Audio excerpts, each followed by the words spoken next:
Hello, very good morning, very good afternoon, very good evening, one and all present here. आज हम kinetic theory of gases को अंतिम आहुति देने वाले हैं। तो जो लोग पहली दफा आए जल्दी से चैनल को सब्सक्राइब कर ले। कहां पर मौजूद है आप? एक्सपोनेंशियल फिजिक्स के ऊपर। और मेरा नाम है जेपी चौहान और मैं यहां पर चला रहा हूं बहुत ही जबरदस्त सा क्रैश कोर्स जेईई मेन और एडवांस और नीट के एग्जामिनेशन के लिए। तो जिन लोगों ने अभी तक एक भी वीडियो नहीं देखा है तो शुरू से वीडियोस को देखते हुए आए, बिकॉज ये क्रैश कोर्स जो है आपकी लाइफ के अंदर, आपकी फिजिक्स के अंदर जो चार चांद लगाएगा दोस्तों, मजा आ जाएगा। फिल्म में ये मैं नहीं कहता, ये सभी लोग कहते हैं जो इस चैनल को देख रहे हैं। तो लोगों से जाके पूछे, मुझसे ना पूछे, मेरी बातों में ना आए, सिर्फ बच्चों से पूछे जाके कि स्टूडेंट्स क्या रिस्पॉन्स कर रहे हैं, क्या रिस्पॉन्स दे रहे हैं इस चैनल को। राइट, तो स्टार्ट करते हैं अपन second part kinetic theory of gases का। ठीक, बात करते हैं अपन, सबसे पहले अपन बात करते हैं pressure exerted by a gas. Gas जो होती है वो क्या करती है? कोई भी कंटेनर हो गया, कंटेनर के अंदर अगर कोई भी गैस मौजूद है तो वो कंटेनर की वॉल के ऊपर क्या करती है? हमेशा प्रेशर एक्सर्ट करती है। तो वो प्रेशर एक्सर्टेड, तो यहां पर सपोज मेरे पास ये मेरे पास एक कंटेनर है, कंटेनर के अंदर अगर एक मॉलिक्यूल है तो ये मॉलिक्यूल किसी स्पीड v से ट्रेवल कर रहा होगा। तो ये इसकी स्पीड का, इसकी वेलोसिटी का एक कंपोनेंट जो होगा वो कहां होगा? वॉल की तरफ होगा। तो ये इस वॉल के ऊपर क्या करेगा? जो भी फोर्स, क्योंकि प्रेशर जब भी कैलकुलेट करते हो you need to have a perpendicular force. तो सारे परपेंडिकुलर कंपोनेंट जो होते हैं वेलोसिटी के, only those components are responsible for the pressure to be exerted on the wall of container by the gas. तो यहां पर तो इस वॉल के ऊपर, इस दीवार के ऊपर ये जो गैस है वो कितना प्रेशर लगाएगी वो मुझे मालूम करना है। और प्रेशर एक्सर्टेड का फॉर्मूला ध्यान रखें आप, क्या होता है? पूरी गैस कितना प्रेशर लगा रही है? Pressure exerted by gas. Molecule नहीं बता रहा हूं, बस मॉलिक्यूल इसलिए बताया यहां पर क्योंकि मॉलिक्यूल एक एक करके सब फोर्स लगाते हैं। तो सारे मॉलिक्यूल ने मिलकर कितना फोर्स लगाया तो कितना प्रेशर बना? 1/3 रो VRMS स्क्वायर का बहुत बड़ा खूबसूरत सा डेरिवेशन होता है। कभी जीवन में रहा, मैं अगर जिंदा रहा तो जरूर आपको इस चैनल के ऊपर सारी चीजें लाके रख दूंगा। दुआ करें कि मैं आपके साथ बना रहा हूं, मेरा धैर्य बना रहे, बिकॉज फ्री के अंदर कोई चीज करवाना और वो भी पूरे दिन लगे रहना दोस्त, ये बहुत टफ होता है, इसीलिए हर कोई नहीं कर पा रहा है चैनल के ऊपर। तो बस मुझे आप लोगों की तरफ से एक हिम्मत चाहिए कि मेरा उत्साहवर्धन करते रहना, ताकि आगे वाली जनरेशन के लिए कुछ ना कुछ यार मैं फ्री कंटेंट डालता चला जाऊं। बिकॉज कहीं ना कहीं एक अर्निंग सोर्स का भी ध्यान रखना होता है। भाई मेरे बाल बच्चे में कैसे, पता नहीं उनको कैसे पालूंगा, क्या करूंगा। But right now I have not thought even a single thing कि मेरा आगे क्या होने वाला है। बट मेरा मन कर रहा है कि मैं आप लोगों तक मेरी एजुकेशन जो है वो आप तक, जितना मैंने अभी तक गेन किया है एजुकेशन के अंदर, वो सारा आप तक पहुंचाने की कोशिश करो। राइट, चलो। तो प्रेशर मेरे पास जो फॉर्मूला होता है, क्या होता है कि 1/3 rho VRMS square. Rho is what? Density of gas. VRMS कल वाले लेक्चर के अंदर पढ़ा था, जो लोगों ने लेक्चर नहीं देखा है तो प्लीज लेक्चर देख के आ जाए आप। राइट, और उसके बाद जो VRMS जो है वो क्या होता है? Root mean square velocity of gas. Gas molecule नहीं, गैस की average speed, root mean square speed, root mean square velocity. तो ये मेरे पास क्या होता है? प्रेशर एक्सर्टेड बाय गैस होता है। समझ में आ गया अपने को? देखो यहां से मैं काइनेटिक एनर्जी भी लिख सकता हूं, काइनेटिक एनर्जी ऑफ गैस। कोई भी गैस जो होती है उसकी काइनेटिक एनर्जी क्या होगी वो भी अपन यहां पर लिख सकते हैं। तो काइनेटिक एनर्जी कैसे लिख सकते हो? देखो गैस की काइनेटिक एनर्जी, देखो इसी को अगर मैं डेंसिटी को लिखूं तो ये क्या आएगा? Mass upon volume. डेंसिटी को अगर मैं लिखूंगा तो वो क्या आएगा? Mass upon volume. मैंने 2 से डिवाइड और 2 से मल्टीप्लाई करूं, क्यों कर रहा हूं? क्योंकि हाफ mv² बन जाएगा, हाफ mv² बन जाएगा, 3pv उधर रह जाएगा, और ये हाफ mVRMS स्क्वायर, उसी को अपन क्या बोलते हैं? काइनेटिक एनर्जी ऑफ गैस, जिसका फॉर्मूला क्या हो गया? 3/2 PV। ठीक है, वहीं से निकाल दिया अपन ने। अब PV इक्वल्स टू nRT भी होता है, तो PV इक्वल्स टू nRT रख दिया, 3/2 nRT। एक और फॉर्मूला आ गया मेरे पास काइनेटिक एनर्जी का। यहीं से मैं मॉलिक्यूल, ये हमेशा ध्यान रखना एग्जाम के अंदर कई बार कंफ्यूजन होता है कि भाई काइनेटिक एनर्जी किसकी है। ये हमेशा इस वाले चैप्टर के अंदर बहुत भारी कंफ्यूजन यही होता है कि पूरी गैस का या पूरे मॉलिक्यूल का, मॉलिक्यूलर मास या मॉलिक्यूल का मास या गैस का मास। तो ये सारी चीजें छोटी छोटी टर्मिनोलॉजी मैंने क्लियर की है लेक्चर 1 के अंदर, तो उस लेक्चर को देख के फिर यहां पर आए, थोड़ा सा मैं फील कराऊंगा आपको यहां पर। राइट, चलो आगे बढ़े अपन। Kinetic energy of gas, of gas molecule. Molecule की काइनेटिक एनर्जी कैसे निकालोगे? देखो टोटल काइनेटिक एनर्जी आ गई। इस काइनेटिक एनर्जी को अगर मैं मॉलिक्यूल, नंबर ऑफ मॉलिक्यूल से डिवाइड कर दूं तो मेरे पास क्या आ जाएगी? पर मॉलिक्यूल काइनेटिक एनर्जी आ जाएगी। ठीक है, तो kinetic energy divide by n। मेरे पास फॉर्मूला क्या है? 3/2 nRT डिवाइड बाय n। इस small n number of moles को क्या लिख सकता हूं मैं? Number of molecules divide by Avogadro number. nRT तो वहां का वही है, n से n कैंसिल हो गया। R/Na को अपन निकाल पड़ा था, बोल्ट्जमैन कांस्टेंट बोलते हैं। कल मैंने क्लास स्टार्ट की थी, क्या बोलते हैं अपन? Boltzmann constant. तो बोल्ट्जमैन कांस्टेंट क्या हो गया मेरे पास? Kb, तो 3/2 Kb। मैंने आपको कल ही बताया था, अगर आप मॉलिक्यूल लेवल पर अगर सोच रहे हो तो मॉलिक्यूल लेवल पर हमेशा Kb होता है, लेकिन अगर गैस लेवल पे जाओगे तो वहां R होगा फॉर्मूला में। तो जहां भी फॉर्मूला में Kb आ रहा है इसका मतलब you are talking about molecule level, और जहां पर R आ रहा होगा वहां पर अपन गैस की बात कर रहे होंगे, राइट। चलो, क्योंकि Kb का नाम ही क्या है, गैस कांस्टेंट पर मॉलिक्यूल, R क्या है, gas constant of the gas. चल आगे बढ़े, क्वेश्चन देखो यहां पर क्वेश्चन क्या बन सकता है, calculate kinetic energy of 1 mole of argon. मेरे को क्या बचपन में जब हम पढ़ते थे तो यार हमारा पता नहीं किस बेवकूफ टीचर ने हमको पढ़ाया था, कोचिंग वाला भी हो सकता है, स्कूल वाला भी हो सकता है, मेरे को याद नहीं है किसका प्रोनाउंसिएशन गड़बड़ था, तो वहीं से हम सीखे। तो वो आर्गन को क्या बोलते थे, ऑर्गन बोलते थे। तो यहां पर मैं जब पढ़ाने लगा तब भी मैं ऑर्गन ही मेरे मुंह पे छाया हुआ था। तो किसी स्टूडेंट ने मेरे को एक बार, मतलब जैसे ही मैंने फर्स्ट टाइम नाम लिया, पढ़े लिखे लोग जब आने लगे मेरे पास कि बच्चे वैसे बहुत होशियार होते हैं, और होते भी हैं वाकई, तो जब वो आए तो भयंकर हंसने लग गए यार, और मेरे को पता नहीं चले मैं क्या हो रहा है यार, क्या हो रहा है, और मेरे इज्जत के फलूदे हो रहे हैं भयंकर, और मैं तो ऑर्गन किया जा रहा हूँ बड़े फुल कॉन्फिडेंस के साथ में। भाई तो सीख के आया भाई, उसके टीचर बहुत अच्छे खूबसूरत टीचर हुआ करते थे, बहुत ही जबरदस्त, वो भी बहुत कॉन्फिडेंट थे, ऑर्गन करते थे। तो हम भी ऑर्गन जय माता दी करके ऑर्गन करते हुए आगे बढ़ गए पूरे जीवन में। तो साल भर तक तो ऑर्गन ही चला भाई। फिर एक साल हुआ तो बेचारा कुछ बच्चे इतने बढ़िया होते हैं यार, मतलब हमें उन लोगों की वाकई तारीफ करना चाहिए। तो वो हंसते नहीं है, वो बाद में आए। फिर वो बाद में एक बच्चा ऐसे ही मेरे को मिला नेक्स्ट ईयर, तो बाद में आया मेरे पास, वो बोला सर है ना, इसका प्रोनाउंसिएशन सर ऑर्गन नहीं होता है, इसका आर्गन होता है। तो बच्चे सर इसलिए वो क्या है, वो धीरे धीरे 1-2 बच्चे हंस रहे थे, तो सर आप प्लीज इसको देख लेना आप आपके हिसाब से, बस मेरे को लगा आपको बता देना चाहिए। तो ऐसे बच्चों को मतलब क्या बोलो, सैल्यूट। तो इसी तरह के बच्चे जो होते हैं वो सारे टीचर को पता है रेडी करते हैं।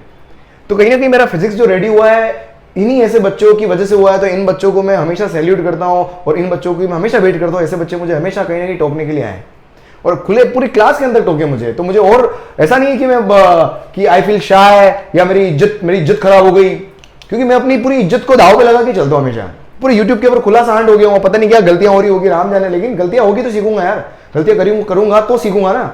तो बस आपको भी यही कहना चाह रहा हूं कि जो गलतियां होती है उन्हें हो जाने दें आप, क्योंकि गलतियां होगी तभी आपकी लर्निंग होगी, और गलतियां नहीं होगी तो you will not be having your learning in you. ठीक है, तो हैप्पी लर्निंग के लिए आपको क्या करना होगा, आपको खुला होना पड़ेगा यार, दोस्तों के बीच में, जनता के बीच में, टीचर्स के सामने अपने को ओपन कर दो। अब शर्माओ मत, आप शर्माओ मत, शर्माओगे तो वाट लग जाएगी। ठीक है, चलो आगे बढ़े।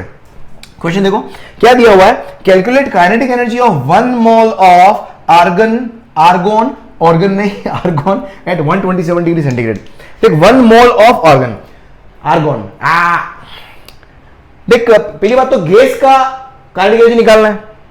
देखो मैंने एक और चीज बताई थी, यहां पर एग्जाम में कई बार काइनेटिक एनर्जी नहीं बोल के वो एनर्जी भी बोल देगा, और मैं आपको बता चुका हूं किसी भी गैस का, इसको क्वेश्चन को मैं थोड़ा चेंज कर देता कि आपको थोड़ा और फील आ जाएगा, है ना। एनर्जी लिख देता हूं मैं यहां पर, एनर्जी का मतलब भी क्या होगा, काइनेटिक एनर्जी होगा, क्योंकि पोटेंशियल एनर्जी अपन नेग्लिजिबल मान के चलते हैं, ताकि थोड़ा और फील आ गया होगा आपको। चलो यहां से देखो, तो गैस का फॉर्मूला क्या होता है, सिंपल 3/2 PV या 3/2 nRT। P और V तो दिए हुए नहीं है, तो N अपने को पता है, R अपने को पता है, टेम्परेचर दिया हुआ है, तो बस यहां से एनर्जी लिख लो आप यहां पर। तो एनर्जी कितनी हो जाएगी, तो काइनेटिक एनर्जी लिखो या एनर्जी लिखो, formula same 3/2 nRT, value split कर दो यहां पर। देखो तो एनर्जी का फॉर्मूला मेरे पास क्या बन गया, 3/2, नंबर ऑफ मोल्स 1 दिए हुए हैं, R हो गया 100/12, मैंने आपको बोला था याद करने के लिए।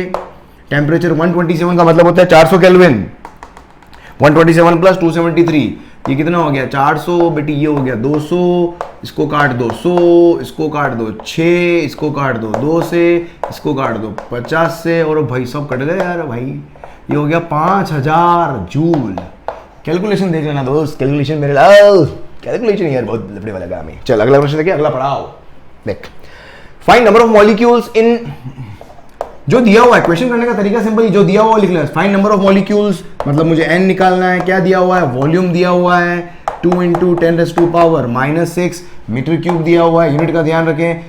Of a gas at temperature दिया हुआ है 27 मतलब 300 केल्विन दिया हुआ है टेम्परेचर। उसके बाद क्या, एंड एट अ प्रेशर मतलब प्रेशर दिया हुआ है आपको 0.01 मीटर ऑफ Hg। ठीक है, और काइनेटिक एनर्जी ऑफ मॉलिक्यूल आपको क्या मालूम करना है, find kinetic energy of molecule, molecule की काइनेटिक एनर्जी निकालनी है, मतलब काइनेटिक एनर्जी ऑफ मॉलिक्यूल नहीं, नंबर ऑफ मॉलिक्यूल्स निकालना है ना। काइनेटिक एनर्जी ऑफ मॉलिक्यूल दी हुई है, सॉरी वो दी हुई है उतने टेम्परेचर पर, कितनी 4 इंटू 10⁻⁻11 जूल। देखो देखो बड़ा सिंपल सा है। देखो कैपिटल आपको नंबर ऑफ मॉलिक्यूल्स निकालने हैं और एनर्जी दी हुई हो। देखो फॉर्मूला आपने को पता है, ये वाला फॉर्मूला बहुत बड़ा गैम्बलर है जो अक्सर आपको भूल जाते हैं, क्योंकि पर मॉलिक्यूल दी हुई है और एन निकालना है। अगर मैं टोटल काइनेटिक एनर्जी निकाल लूं, उसको मैं एन से डिवाइड क्या करूं, उसको मैं पर मॉलिक्यूल से डिवाइड करूंगा तो वहां से मेरे पास क्या आ जाएगा, एन आ जाएगा। तो सिंपल एन के लिए ये वाला फॉर्मूला यूज करना है, और ये वाला फॉर्मूला यूज करना चाहता हूं तो ये दिया हुआ है, काइनेटिक एनर्जी निकालनी है। काइनेटिक एनर्जी के लिए मेरे पास फॉर्मूला क्या है, 3/2 पीवी है ना, प्रेशर गैस का 3/P और V दोनों दिए हुए हैं। देखो तो क्या हो जाएगा, तो kinetic energy, total kinetic energy कितनी हो गई, 3/2 P इंटू वी। देखो यहां पर मेरे को क्या करना है, ऐसा यूनिट के अंदर काम करना है। अब प्रेशर जो है वो मीटर ऑफ एचजी में दिया हुआ है। इसको क्या करो आप, ये हमेशा जो सेंटीमीटर ऑफ, अगर आपको ध्यान हो, मैंने टोरिचेली के अंदर बैरोमीटर जो बताया था फ्लूइड्स के अंदर, मैंने आपको अगर वहां ध्यान हो 76 सेंटीमीटर ऑफ एचजी जो होता है उसको अपन क्या बोलते हैं, वन एटमॉस्फेरिक प्रेशर के बराबर बोलते हैं, 10⁵ पास्कल के बराबर बोलते हैं। वो कहां से आया था, रोजीएच से आया था। वो कहां से आया था, रोजी। हर कॉन्सेप्ट को दिमाग में रखो आप, न्यूमेरिकल ऐसे ही होते हैं, एक इधर से घुसा वो उधर से घुसा। तो जब भी मीटर, या याद रखिए मीटर ऑफ एचजी को कन्वर्ट करना है, ये होता है रोजीएच के बराबर। ये किसके बराबर होता है, रोजीएच के बराबर होता है। P मल्टीप्लाइड बाय क्या हो गया, V। देखो फाइनली 3/2 रो क्या होगी, रो डेंसिटी ऑफ एचजी होगी यहां पर, जो कितना होता है 13.6 इंटू 10⁻³ होता है। G कितना है 10, हाइट कितना है मीटर 0.01 मीटर, और वॉल्यूम दे रखा है आपको, देखो कितना वॉल्यूम भी दिया हुआ है 2 इंटू 10⁻⁻6। बस इसको यहां से, ये हो गया काइनेटिक एनर्जी। और काइनेटिक एनर्जी अब यहां से नंबर ऑफ वो n निकालना है, तो वो क्या हो जाएगा, kinetic energy divided by kinetic energy पर मॉलिक्यूल। वो दिया हुआ है मेरे को ये, और ये दिया हुआ है, इसको सॉल्व करना है। यहां से आपके पास आंसर आ जाएगा ये नियरली इक्वल टू 10⁸ के आसपास आंसर आ जाएगा आपके पास। क्लियर, चलो जल्दी से लिख लो इसको। चलो आगे देखो नेक्स्ट। देखो क्वेश्चन क्या दिया हुआ है, a flask has argon and chlorine in 2:1 ratio in the mass. Mass का मतलब क्लोरीन, आर्गन और क्लोरीन का मास का रेशियो दिया हुआ है 2:1। आपको फाइंड करना है रेशियो ऑफ काइनेटिक एनर्जी पर मॉलिक्यूल। देखो काइनेटिक एनर्जी पर मॉलिक्यूल का फॉर्मूला मेरे पास जो था, अगर आपको ध्यान हो, वो था 3/2 kBT। अब इसको अगर आप देखो तो ये सिर्फ टेम्परेचर पे डिपेंड कर रहा है, ये सिर्फ क्या है, टेम्परेचर पे डिपेंड कर रहा है। तो ये एक तरीके से ये चीज क्या है मेरे पास, कांस्टेंट है। किसी भी मॉलिक्यूल के लिए, भले आर्गन गैस हो या भले क्लोरीन हो, दोनों के लिए टेम्परेचर मेरे पास क्या है, सेम है। तो यहां से काइनेटिक एनर्जी पर मॉलिक्यूल किसका, आर्गन हो गया, and divided by kinetic energy पर मॉलिक्यूल कौन हो गया, क्लोरीन हो गया। इसका रेशियो जो आएगा वो क्या आएगा, 1:1, क्योंकि ये क्या है, कांस्टेंट है। ये हो गया फर्स्ट पार्ट। सेकंड पार्ट देखो, सेकंड पार्ट क्या बोल रहा है कि VRMS ऑफ 2 गैसेस, दोनों केसेस का VRMS का रेशियो निकालना है। दोनों केस का VRMS कैसे निकाल सकता हूं, तो VRMS का फॉर्मूला अपन ने कल वाली क्लास के अंदर देखा था, क्या था, डायरेक्टली प्रोपोर्शनल टेम्परेचर था, या टेम्परेचर तो सेम है, तो इनवर्सली प्रोपोर्शनल टू क्या हो गया मेरे पास, मॉलिक्यूलर मास। कल फॉर्मूला देखा था ना, √3RT/m, अगर याद हो आपको, 2RT/m, 3RT/m, 3RT/8RT/πm। तो ये मॉलिक्यूलर मास के इनवर्सली प्रोपोर्शनल है। तो यहां से VRMS किसका, आर्गन डिवाइडेड बाय क्लोरीन, इसका रेशियो निकालोगे तो molecular mass of chlorine divided by atomic mass of argon. तो क्लोरीन का कितना है, क्लोरीन का जो अपने क्लोरीन का वैसे याद क्वेश्चन में दिया हुआ है कितना, कि मॉलिक्यूलर मास ऑफ क्लोरीन कितना हो गया 71, और आर्गन का कितना हो गया, कि आर्गन क्या मोनोएटॉमिक गैस है, डिवाइड बाय 40। ये मेरे पास क्या आ गया, रेशियो आ गया। बस को सॉल्व कर लो, ठीक है। नेक्स्ट देखें, calculate VRMS and second kinetic energy of 1 gram of hydrogen at STP पर VRMS निकालना है, और काइनेटिक एनर्जी निकालनी है 1 gram of hydrogen at STP। If density of hydrogen at STP is this, density भी दी हुई है भाई, एक सिंपल सी बात है। STP की बात की, STP की बात कर रही कि इसका मतलब प्रेशर मेरे पास कितना है, STP पर प्रेशर कितना होता है, 1 एटमॉस्फेरिक प्रेशर 10⁵ पास्कल, मतलब प्रेशर भी दिया हुआ है और टेम्परेचर भी दिया हुआ है, 0 डिग्री सेंटीग्रेड STP पर होता है, जो कितना हो जाएगा 273 केल्विन।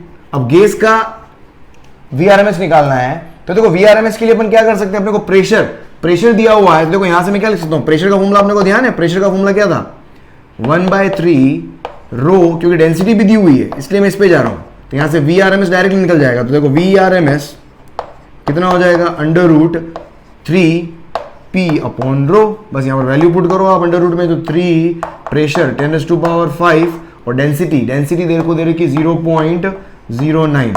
ये आपके पास इसका आंसर मैं दिखा देता हूँ, इसका आंसर आपके पास होगा, ये आएगा 1837, ये आएगा 18, इसको याद कैलकुलेट कर लेना यार, टाइम वेस्ट करेंगे इससे बेटर, 1837.5 मीटर पर सेकेंड, ये VRMS आ जाएगा।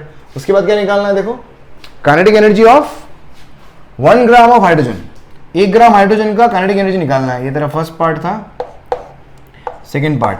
अब तो इसके लिए मुझे 1 ग्राम हाइड्रोजन का सबसे पहले मास, मतलब अगर काइनेटिक एनर्जी लिखूं तो वो सिंपल क्या होगा 1/2 m VRMS स्क्वायर। ये स्मॉल m क्या है मेरे पास, mass of the gas, small m जो भी ले रहा हूं मैं वो क्या है मास of the gas, capital M क्या ले रहा हूं मॉलिक्यूलर मास, ठीक है। तो देखो यहां पर अगर आप देखोगे 1 ग्राम गैस का मास, अगर मेरे को मास लिखना हो m of 1 gram gas, 1 gram hydrogen, 1 gram hydrogen, अरे भगवान, और वो भी एसटीपी पर, कैसे लिख सकता हूं मैं, डेंसिटी इंटू वॉल्यूम कर दूं, डेंसिटी इंटू वॉल्यूम, और एसटीपी के ऊपर, एसटीपी पे प्रेशर टेम्परेचर वॉल्यूम भी तो पता होता है आपको। अगर मैं यहां पर वॉल्यूम लिखूं तो वॉल्यूम कितना होगा, यहीं से मैं वॉल्यूम लिख लूं तो वॉल्यूम होता है आपके पास 22.4 और लीटर में होता है, तो इसको मल्टीप्लाई करोगे -3 से, तो ये किस में आएगा, मीटर क्यूब में आ जाएगा, है ना, कितना हो जाएगा वॉल्यूम, क्योंकि 1 ग्राम ये किसका है, 1 ग्राम का है, 1 ग्राम हाइड्रोजन दी हुई है, तो 1 ग्राम हाइड्रोजन का एसटीपी पे वॉल्यूम, 1 ग्राम मतलब 1 मोल हो गया ना हाइड्रोजन का, हाइड्रोजन एटम है, हाइड्रोजन गैस का ही नहीं लिखा हुआ, अगर गैस लिखता तो अपना 2 ग्राम हो जाता, तो 2 मोल्स हो जाता, 2 ग्राम का 1 मोल बनता अपना, तो यहां पर 1 ग्राम बराबर बोले तो 1 मोल, और 1 मोल हो गया, 1 मोल का वॉल्यूम मेरे को पता है 24, डेंसिटी पता है मेरे को 0.09 इंटू वॉल्यूम हो गया 22.4 इंटू 10⁻³ तो यहां से मेरे पास क्या आ गया, ये मास आ गया m, और VRMS अपना यहां से आ गया, बस यहां से वैल्यू पुट कर लो आप यहां पर, तो फाइनली काइनेटिक एनर्जी देख कितना आ जाएगा, यहां से देख काइनेटिक एनर्जी कितना बन जाएगा, काइनेटिक एनर्जी बन जाएगा आपके पास हाफ मास तो ये हो गया मेरे पास 0.09 इंटू 22.4 इंटू 10⁻³ मल्टीप्लाइड बाय कितना हो गया, इसका स्क्वायर 1837.5 का होल स्क्वायर, इसको सॉल्व करना, इसका आंसर लिख देता हूं मैं, ये आप सॉल्व करना, ये आएगा 3.4 इंटू 10⁻³ जूल। ये क्या हो गया मेरे पास काइनेटिक एनर्जी। अरे समझ में आ गया क्या, इस क्वेश्चन के अंदर बस एक मिस्टेक जो कॉमन हो जाती है वो क्या, सीधा m को कितना ले लोगे 1 ग्राम, m 1 ग्राम नहीं है, मतलब ग्राम में जो दिया हुआ है उस ग्राम का इक्विवेलेंट लेकर आपको, क्योंकि 1 ग्राम के अंदर नंबर ऑफ मॉलिक्यूल्स कितने होते हैं 6 × 10⁻23, फिर वहां से 1 ग्राम 1 मोल का वॉल्यूम अपने को डिफाइंड है, 1 ग्राम का वॉल्यूम भी डिफाइंड है 22.4 लीटर, तो ये बहुत सारी चीजें हैं, तो एक्चुअल में जो मास दिया होता है वो जो दिखता है वो नहीं दिखता है, ये ध्यान, ये बहुत कॉमन मिस्टेक, इसलिए क्वेश्चन बहुत अच्छा क्वेश्चन है, इसको ध्यान रखना, मिस्टेक नहीं होनी चाहिए। चलो नेक्स्ट आपके पास क्या है, degree of freedom. Degree of freedom को लेके बहुत लोगों को बहुत कंफ्यूजन होता है, हर किताब के अंदर अलग अलग डेफिनेशन दी हुई होती है, पता नहीं क्या है, तो सारी किताबें, सारे यूट्यूब चैनल, जो भी टीचर पढ़ाता है उन सबका सार लाके मैंने लिख दिया है यहाँ पर, और वही सत्य है, सारी जो स्टैंडर्ड बुक में, जो स्टैंडर्ड ऑथर से, जो स्टैंडर्ड बुक से, वहीं से लाके मैं आपको बता रहा हूं, तो समझ लो अब डिग्री ऑफ फ्रीडम होता क्या है। देखो एक पार्टिकल, एक कोई भी मॉलिक्यूल हो गया, कोई भी एटम हो गया, उसकी डिग्री ऑफ फ्रीडम का मतलब क्या होता है कि एक एटम के पास में जो भी उसकी एनर्जी है, एक एटम के पास में उसकी एनर्जी जो होगी वो क्या होगी, उसकी काइनेटिक एनर्जी, जिसको अपन टोटल एनर्जी बोल रहे हैं। तो कोई भी गैस का जो एटम है, गैस का मॉलिक्यूल है, अपनी जो उसकी एनर्जी है, उसकी जो काइनेटिक एनर्जी है, वो कितने तरीके से यूटिलाइज करता है, कितने तरीके से वो कंज्यूम कर सकता है, तो नंबर ऑफ तरीकों को अपन क्या बोलते हैं, डिग्री ऑफ फ्रीडम। किसका, उस एटम का, उस गैस के लिए, उस गैस का। समझ में आ रहा है क्या बोल रहा हूं मैं। अब देखो यहां पर, अब यहां पर अगर मैं देखूं, अब मुझे निकालना डिग्री ऑफ फ्रीडम एक्चुअल में क्या, अब नंबर ऑफ वेज की बात करें तो नंबर ऑफ वेज का मतलब क्या होता है, फॉर एग्जांपल ये एटम है या मॉलिक्यूल है, ये अगर इस एटम को बोलूं अगर मैं, तो ये कितने तरीके से एनर्जी को यूटिलाइज कर सकता है। So we have got only 3 directions. अपन डायरेक्शंस की बात करें तो 3 ही डायरेक्शन है, या तो एक्स डायरेक्शन है, या वाई डायरेक्शन, जेड डायरेक्शन है, या वाई डायरेक्शन है। तो पार्टिकल जो होगा वो या तो एक्स डायरेक्शन में जब मूव करेगा तो it will be utilising its energy along x direction due to its own motion. जब वो z डायरेक्शन में मूव करेगा it will be utilising its kinetic energy along z direction. और if it is moving in y direction so it will be utilizing its energy along y direction। तो तीन तरीके हो गए, तो तीन तरीके से अपनी ये एनर्जी को क्या कर सकता है, यूटिलाइज कर सकता है। तो इस तरह की जब भी वो ट्रांसलेशन करता है, तो जब भी वो ट्रांसलेशन करता है तो ट्रांसलेशन की वजह से जितना नंबर ऑफ वेज आए एनर्जी को यूटिलाइज करने के, तो वो नंबर ऑफ वेज क्या हो गए, डिग्री ऑफ फ्रीडम हो गए। उसको बोलते हैं translational degree of freedom, translational degree of freedom. समझ में आ रहा है? इसके बाद तो कुल मिलाकर डिग्री ऑफ फ्रीडम जो होता है वो तीन तरह की होती है। तो translational degree of freedom, rotational degree of freedom और एक होता है vibrational degree of freedom. Translation समझ में आ गया। अगर मैं रोटेशनल डिग्री ऑफ फ्रीडम की बात करूं तो रोटेशनल डिग्री ऑफ फ्रीडम का मतलब क्या हो गया कि अगर पार्टिकल किसी एक्सिस के अबाउट रोटेट कर पा रहा है, सपोज ये मेरे पास पार्टिकल है, ये एक्स एक्सिस क्या करते हैं, ये एक्स एक्सिस है, एक्स एक्सिस के अबाउट ये रोटेट कर पा रहा है, पार्टिकल हो गया है, सिस्टम ऑफ पार्टिकल हो गया, तो एक डिग्री ऑफ फ्रीडम इसके रोटेशन की वजह से आएगा।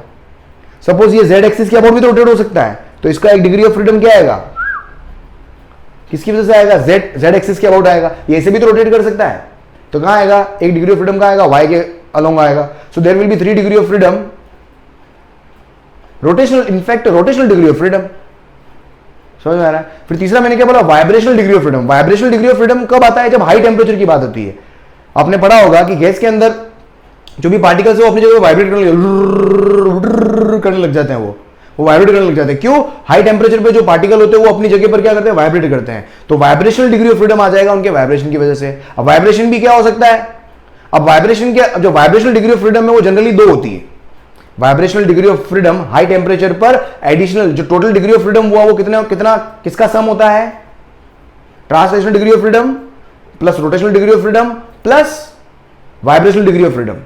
वाइब्रेशनल डिग्री ऑफ फ्रीडम कब आएगा, हाई टेम्परेचर पर। तो जनरली हाई टेम्परेचर नहीं होता है, तो डिग्री ऑफ फ्रीडम अपन हमेशा किसका सम बोलते हैं, translational degree of freedom plus rotational degree of freedom. तो इन दोनों का सम ही जनरल डिग्री ऑफ फ्रीडम कहा गया है। लेकिन जब हाई डिग्री पर जाएंगे, हाई टेम्परेचर पर जाएंगे, तो वाइब्रेशन के जो 2 डिग्री ऑफ फ्रीडम है वो एडिशनल 2 डिग्री ऑफ फ्रीडम और जुड़ जाएंगे। अब कई बार क्या होता है, क्वेश्चन के अंदर जो वाइब्रेशनल डिग्री ऑफ फ्रीडम है वो दिया हुआ होता है क्वेश्चन के अंदर कि भाई degree of freedom due to the vibration of particles is given as.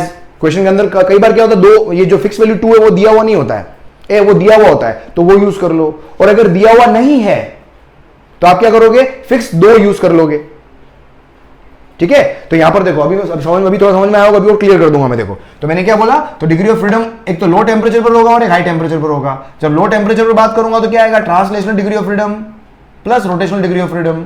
जब हाई टेम्परेचर पे जाओगे तो जो लो टेम्परेचर पर जो डिग्री ऑफ फ्रीडम था उसके अंदर एक और डिग्री ऑफ फ्रीडम जुड़ जाएगा, कौन सा, वाइब्रेशनल डिग्री ऑफ फ्रीडम और जुड़ जाएगा, जो जनरली कितना होता है, 2 होता है। अगर क्वेश्चन में प्रोवाइडेड नहीं है तो, क्वेश्चन में प्रोवाइडेड है तो सीधा ले लो आप। ठीक है, अब देखो यहां पर मैंने अलग अलग गैसेस के लिए मैंने यहां पर डिग्री ऑफ फ्रीडम लिखा है, monoatomic gas, diatomic gas, triatomic gas.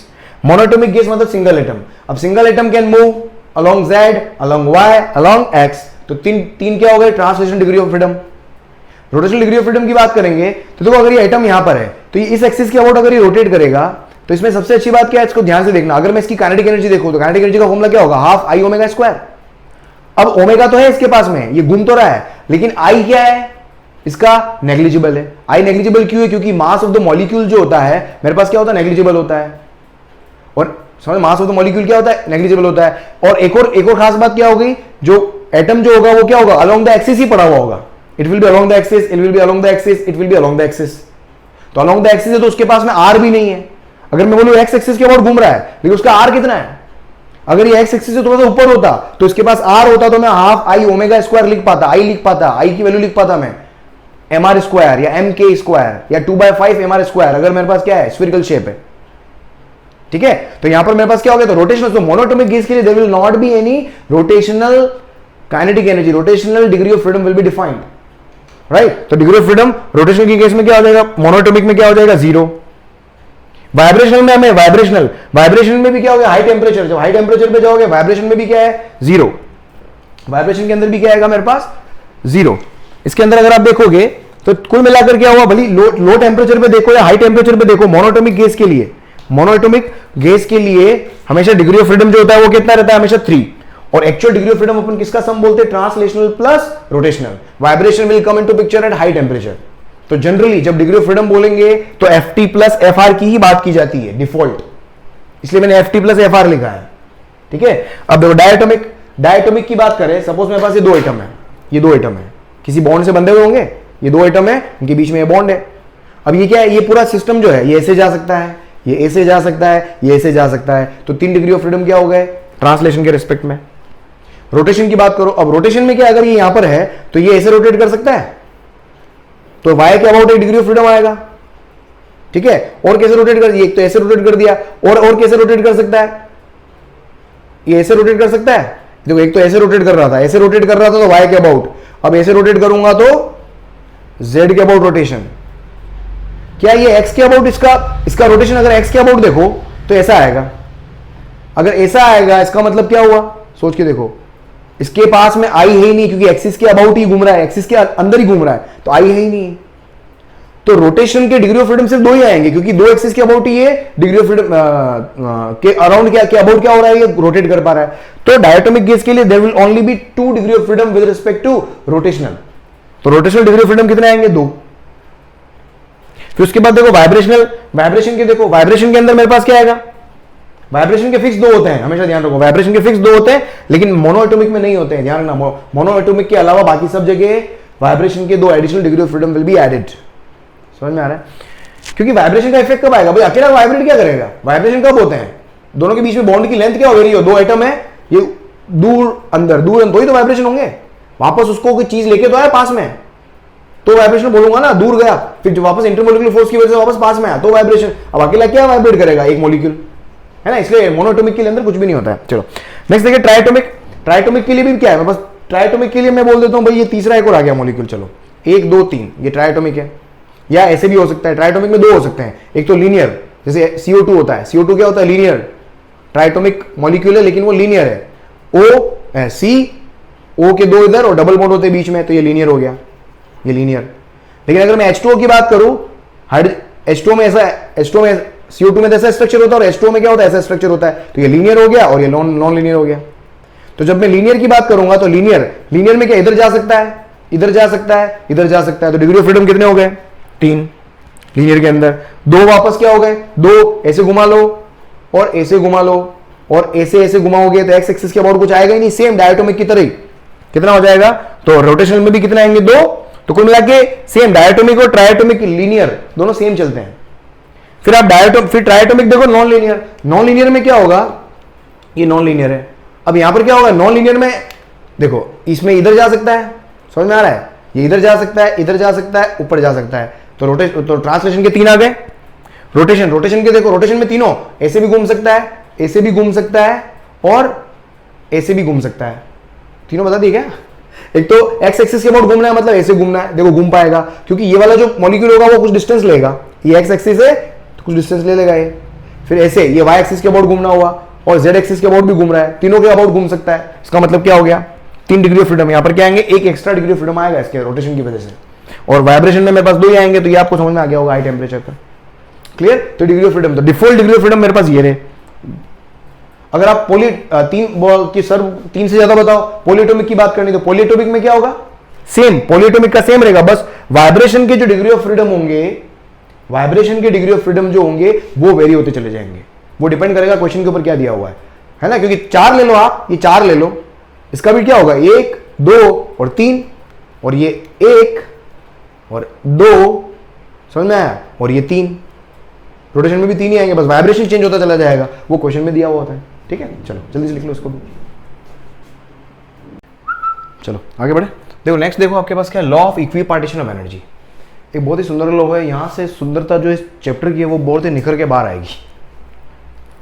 देखो इस इक्विपार्टीशन लॉ ऑफ एनर्जी से एक और मतलब जो काइनेटिक एनर्जी, जो एनर्जी थी अपने पास में, एनर्जी के और फॉर्मूला निकल के आएंगे। एनर्जी 2 ही तरह की है, मतलब एनर्जी को मिला के काइनेटिक एनर्जी अगर बोल रहा हूँ मतलब मैं काइनेटिक एनर्जी ही बोल रहा हूँ, समझ में आ रहा है। और काइनेटिक एनर्जी अगर मैं बोलूँगा 2 तरीके से होगी, एक तो मॉलिक्यूल की होती है और एक गैस की होती है, तो कंफ्यूज नहीं होना है। जब गैस की होगी तो R होगा, जब मॉलिक्यूल की होगी तो Kb होगा फॉर्मूला में, बस सिंपल। अपना फॉर्मूला याद है, 3/2 Kbt मतलब मॉलिक्यूल की, और 3/2 nRT मतलब किसकी, गैस की। ठीक है, चलो law of equipartition of energy क्या बोलता है कि इसने क्या बोला कि जो डिग्री ऑफ फ्रीडम क्या कि जो टोटल एनर्जी होती है किसी भी मॉलिक्यूल की एनर्जी की बात कर रहा हूं मैं, किसी भी मॉलिक्यूल की जो एनर्जी होती है वो हमेशा उसकी जितनी भी डिग्री ऑफ फ्रीडम है उन सभी डिग्री ऑफ फ्रीडम में वो इक्वली डिवाइड होती है हमेशा। ये लॉ है, मैं नहीं बोला, लॉ बोला। क्या बोला कि किसी भी मॉलिक्यूल की जो टोटल एनर्जी होती है वो हमेशा क्या होती है, किसमें डिवाइड होती है, उसकी जितनी भी डिग्री ऑफ फ्रीडम है उसके अंदर इक्वली डिवाइड होती है।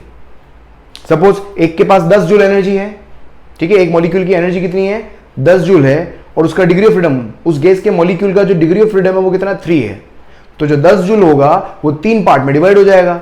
10/3 एक डिग्री ऑफ फ्रीडम में, 10/3 एक डिग्री ऑफ फ्रीडम में, 10/3 एक डिग्री ऑफ फ्रीडम। समझ में आ रहा है? तो इक्वली डिवाइड होती है। और लॉ ने एक और स्टेटमेंट क्या दिया कि हर डिग्री ऑफ फ्रीडम के अलोंग जो डिस्ट्रीब्यूशन ऑफ एनर्जी होगा, हर डिग्री ऑफ फ्रीडम के अलोंग जो डिस्ट्रीब्यूशन ऑफ एनर्जी होगा कितना होता है, वो 1/2 kBT। कितना होता है 1/2 kBT। वापस समझ क्या बोल रहा हूं मैं कि जो मॉलिक्यूल की जो भी एनर्जी होती है वो हमेशा उसकी डिग्री ऑफ फ्रीडम में इक्वली डिवाइड होती है और हर डिग्री ऑफ फ्रीडम के अलोंग कितना पार्ट उधर जाएगा, कितना जाएगा 1/2 kBT के बराबर। समझ में आया? 1/2 kBT। अगर मैं यहां से अब देखो एनर्जी अगर मैं लिखना चाहूं, energy of gas molecule degree of freedom की टर्म्स में, तो एक डिग्री ऑफ फ्रीडम के अलोंग एनर्जी कितनी है 1/2 kBT। अगर F किसी गैस का डिग्री ऑफ फ्रीडम हो तो उस गैस मॉलिक्यूल की एनर्जी अगर मुझे लिखनी हो, गैस मॉलिक्यूल की एनर्जी लिखनी हो, एक डिग्री ऑफ, ये किसकी एनर्जी है, energy along 1, energy of gas molecule है, ध्यान रखना है, टोटल गैस का एनर्जी नहीं है, एनर्जी ऑफ गैस मॉलिक्यूल है।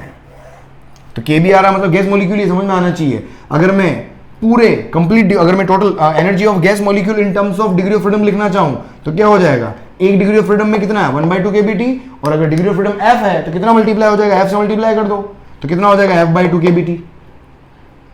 और यही अगर अपन ने वहां पर लिखा था, अगर एक चीज आपको समझ में आ गई होगी कि KB और R में क्या रिलेशन होता है, इसको याद कर लो भली। KB इक्वल्स टू होता है number of moles into R। कहां लिख दो भाई, हमेशा याद रख लें इसको, आप इसको याद ही कर लो। जो KB होता है वो हमेशा किसके बराबर होता है, N multiplied by U, number of moles multiplied by R। Formula अपने देखा था क्या था, 3/2 kBT किसके लिए, गैस मॉलिक्यूल के था, और 3/2 nRT, उस KB की जगह मैंने NR रख दिया तो क्या बन गया था, वो गैस का फॉर्मूला बन गया था। ठीक है, तो इसी KB की जगह मैं NR रख दूं तो क्या हो जाएगा F/2 nRT, किसकी एनर्जी ऑफ गैस हो जाएगी।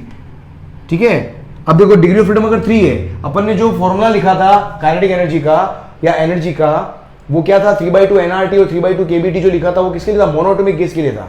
क्योंकि एक ही एटम बनाया था ना मैंने, एक एटम जा रहा है, टकरा रहा है, वापस आ रहा है, तो मोनोएटॉमिक गैस के लिए फॉर्मूला क्या है 3/2 kBT और 3/2 nRT। मोनोएटॉमिक के लिए F कितना लिखा था अभी अपन ने 3, तो F की जगह 3 पुट करो तो देखो क्या हो गया, तो फॉर मोनोएटॉमिक F क्या होता है 3 होता है, तो काइनेटिक एनर्जी पर मॉलिक्यूल के लिए कितना आ जाएगा 3/2 kBT, और काइनेटिक एनर्जी ऑफ गैस कितना हो जाएगा 3/2 nRT हो जाएगा।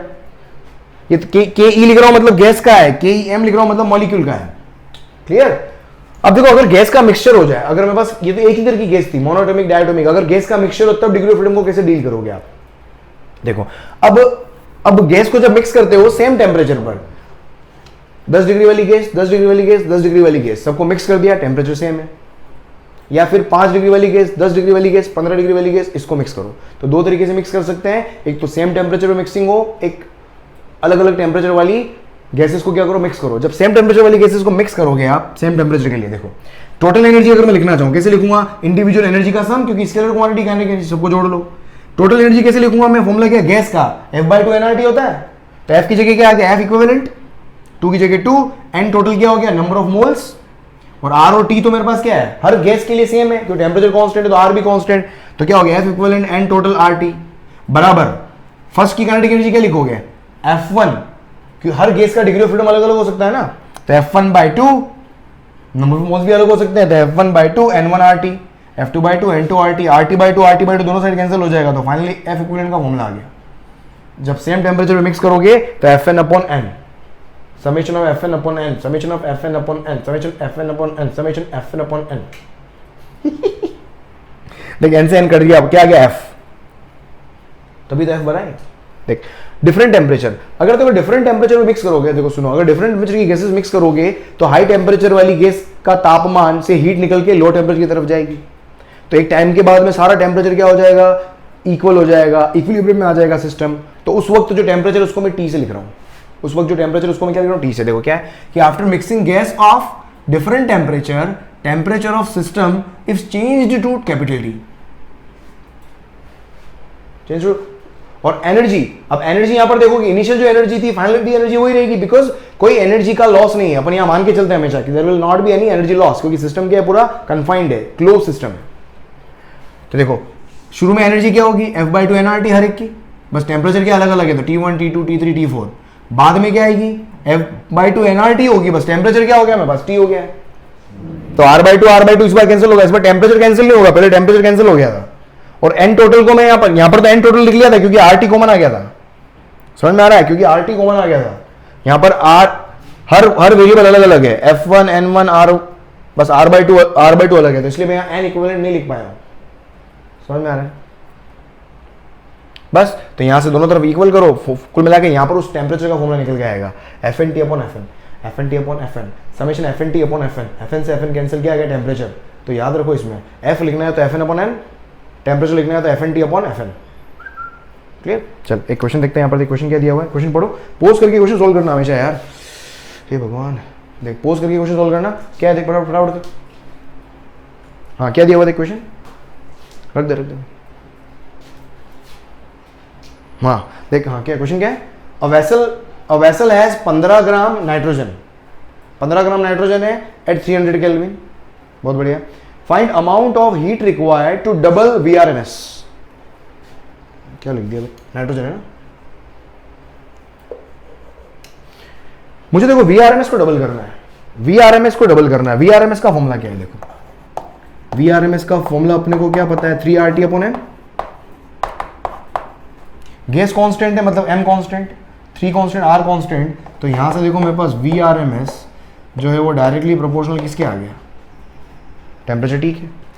अब VRMS को डबल करना है तो टेम्परेचर कितना करना पड़ेगा, सोच के देखो, 4 टाइम्स, मतलब समझ में आ रहा है ना। क्योंकि मैं ऐसा क्यों बोल रहा हूं, क्योंकि देखो मेरे को निकालना क्या है, मेरे को निकालना find amount of heat required. अब हीट कितना चाहिएगा, मतलब मुझे कहीं ना कहीं अगर मुझे VRMS को डबल करना है तो टेम्परेचर को 4 टाइम्स करना पड़ेगा, और टेम्परेचर बढ़ाने के लिए मुझे कहीं ना कहीं हीट की रिक्वायरमेंट होगी, तो इसलिए उसने हीट पूछा है कि अमाउंट ऑफ हीट रिक्वायर्ड, ठीक है। अब अमाउंट ऑफ हीट रिक्वायर्ड कैसे आएगा, इनिशियल कितनी एनर्जी थी वो निकालो, टेम्परेचर को बढ़ाने के बाद में कितनी एनर्जी थी वो निकालो, माइनस कर लो, तो कितना हीट सप्लाई किया वो आपके साथ आ जाएगा। क्योंकि हीट सप्लाई करने पर ही तो काइनेटिक एनर्जी मॉलिक्यूल्स की इंक्रीज होगी, क्योंकि काइनेटिक एनर्जी क्या डायरेक्टली प्रोपोर्शनल टेम्परेचर होती है, वो भी 3/2 kBT 3/2 nRT, समझ में आ रहा है। तो यहां से देखो, और जनरल फॉर्मूला क्या है, F/2 nRT, समझ में आया। तो देखो टू डबल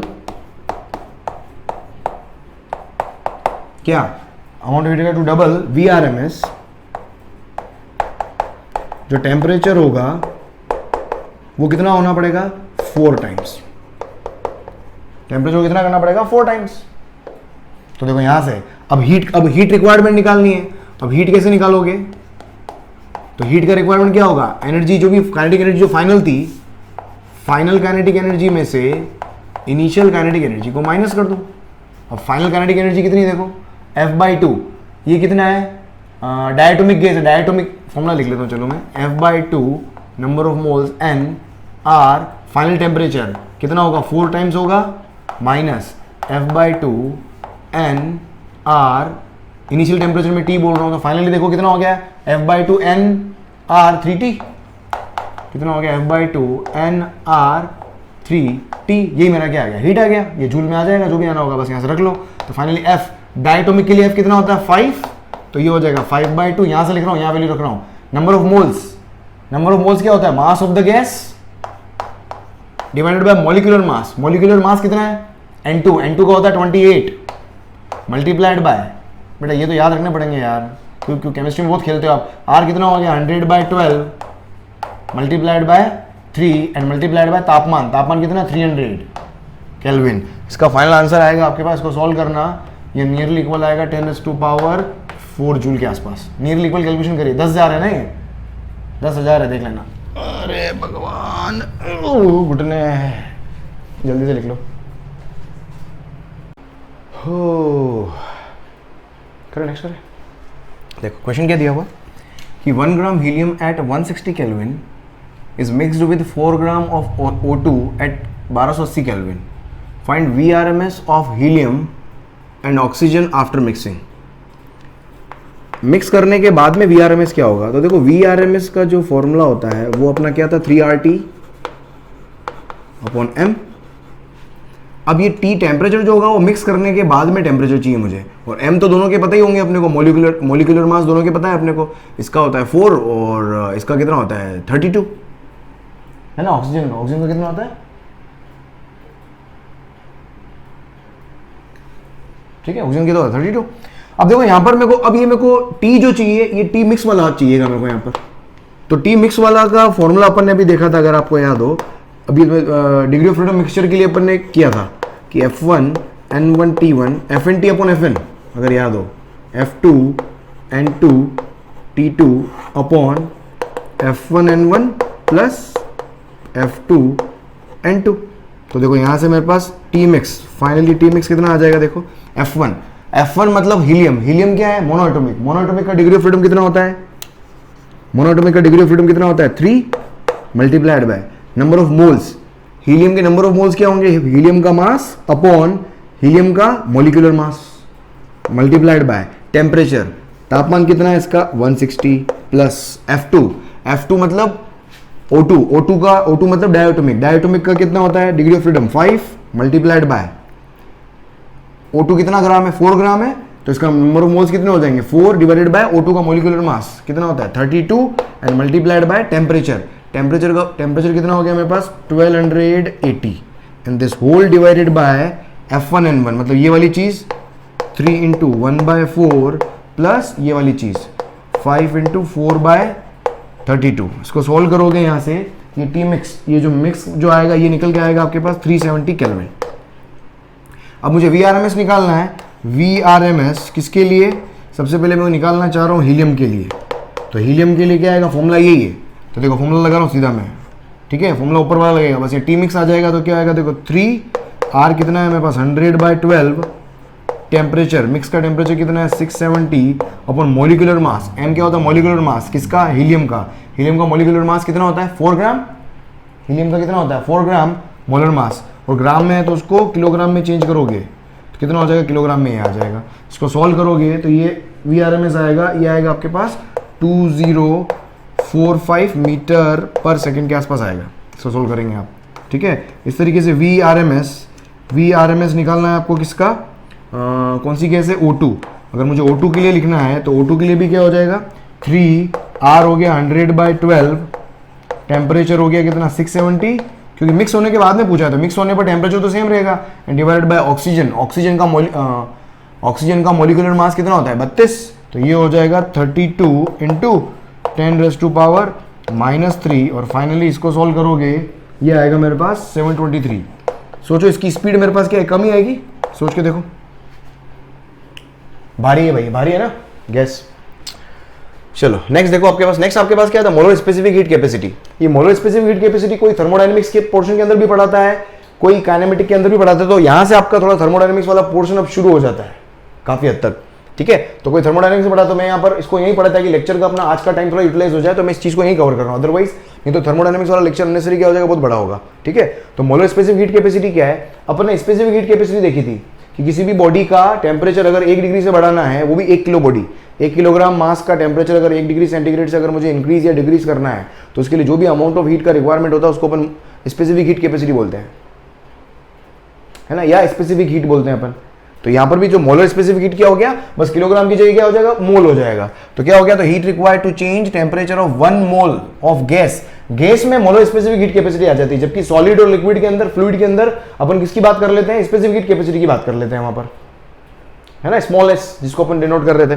तो ये होता है। तो वहां पर अपने पास फॉर्मूला क्या था, m/ΔT था, यहां पर क्या आ जाएगा m की जगह आ गया मोल्स n और इसको c से डिनोट करते हैं अपन, तो s की जगह क्या आ गया c∆T। तो c का फॉर्मूला क्या आ गया ΔQ/n∆T। यूनिट क्या हो जाएगी देखो joule, mole inverse, kelvin inverse. तो ये अब ये दो टाइप की होती है, ये क्या होती है, दो टाइप की होती है। एक तो आप कांस्टेंट वॉल्यूम पर टेम्परेचर को वेरी करते हो और एक कांस्टेंट प्रेशर पर वॉल्यूम को वेरी करते हो, टेम्परेचर को वेरी करते हो। तो इसके अंदर जो भी अमाउंट ऑफ हीट रिक्वायर्ड होता है, इसलिए अपन दो तरीके से डिफाइन करते हैं, सी एक कांस्टेंट वॉल्यूम पे डिफाइन होता है और सी एक कांस्टेंट प्रेशर डिफाइन होता है। जो कांस्टेंट वॉल्यूम पे डिफाइन होता है उसको अपन बोलते हैं सीवी, और जो कांस्टेंट प्रेशर पे डिफाइन होता है उसको अपन क्या बोलते हैं सीपी। ठीक है। फिर यहां से एक रिलेशन आप डेराइव करते हो, मेयर्स फॉर्मूला उसको अपन बोलते हैं। इन दोनों सीपी और सीवी, इन दोनों के बीच में एक रिलेशन होता है कि CP minus CV equal to क्या होता है, आर। इसको डेराइव कर सकते हो, इसका अच्छा खासा डेरिवेशन है, देख लेना जाके आप। अभी डेरिवेशन क्या करूँ, क्या बताऊँ, जीवन में कभी रहे, जिंदा रहे तो जरूर आपको करवाएंगे पूरी फिजिक्स। तो CP minus CV equal to क्या हो गया, आर। तो यहां से देखने को आपको समझ में आ रहा होगा, सीपी की वैल्यू, सीपी में से सीवी माइनस कर रहे हो तो 8.31 आ रहा है, तो डेफिनेटली सीपी की वैल्यू ग्रेटर देन क्या है, सीवी है, या सीवी उधर ले जाओ, CP is the sum of CV plus R, so definitely CP is greater than CV. कितना ज्यादा, आर के बराबर। यूनिट से भी देखो, यूनिट दोनों की सेम है आर, ये आर आना ही था क्योंकि इसकी यूनिट भी क्या है, देखो joule mole inverse kelvin inverse, जो आर की भी यूनिट थी। शायद डायमेंशनल से यूनिट एनालिसिस आपको समझ में आता हो। देखो नेक्स्ट आपके पास क्या है, CP CV and gamma for a gas. बहुत ही इंपॉर्टेंट स्लाइड है, बहुत इंपॉर्टेंट कॉलम है ये वाला कॉलम बिल्कुल बहुत important numerical point of view से, वेरी वेरी वेरी इंपॉर्टेंट। देख CP CV and gamma for a gas. देखो एनर्जी का फॉर्मूला अपन ने क्या लिखा था, F/2 nRT।